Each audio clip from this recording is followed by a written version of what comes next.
સુરતના પાંડેસરા વિસ્તારમાંથી જ 1 વર્ષ દરમિયાન ગુમ થયેલા 100થી વધુ બાળકોને પોલીસે શોધી તેમના પરિવાર સાથે મિલન કરાવ્યું છે। વર્ષ 2023માં પાંડેસરા પોલીસ મથક વિસ્તારમાંથી સમગ્ર વર્ષ દરમિયાન ગુમ થયેલા 0 થી 17 વર્ષના કુલ 126 બાળકોને પોલીસે શોધી કાઢ્યા છે।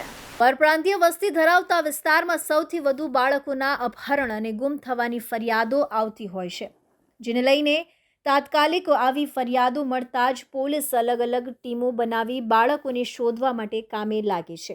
દરમિયાન 126 જેટલા પરિવારોના બાળકો માત્ર એક જ વર્ષમાં પાંડેસરામાંથી ગુમ થયા હોવાની માહિતી જાણવા મળી છે।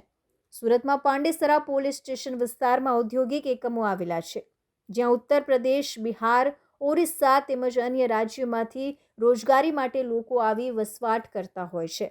ઘણા પરિવારમાં માતા પિતા બંને કામ પર જતા હોય છે, ત્યારે તેઓના બાળકો ઘરે એકલા હોય છે અને આવા બાળકો રમતા રમતા ગુમ થઈ જતા હોય છે।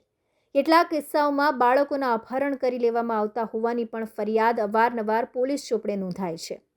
વર્ષ 2023માં 0 થી 17 વર્ષ સુધીના છોકરા છોકરી ગુમ થયા હોય તેવા કુલ 126 બાળકોને પાંડેસરા પોલીસ દ્વારા ત્વરિત શોધી કાઢી તેઓનું પરિવાર સાથે મિલન કરાવ્યું છે।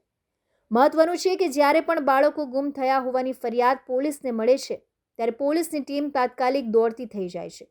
ખાસ કરીને નાના બાળકો ગુમ થયાની કે અપહરણ થયાની ફરિયાદ આવે છે, ત્યારે પાંડેસરા પોલીસની ટીમ સીસીટીવીથી લઈને ઘટનાની ગંભીરતા જાણીને પોલીસની અલગ અલગ ટીમો બાળકને શોધવા કામે લાગી જાય છે।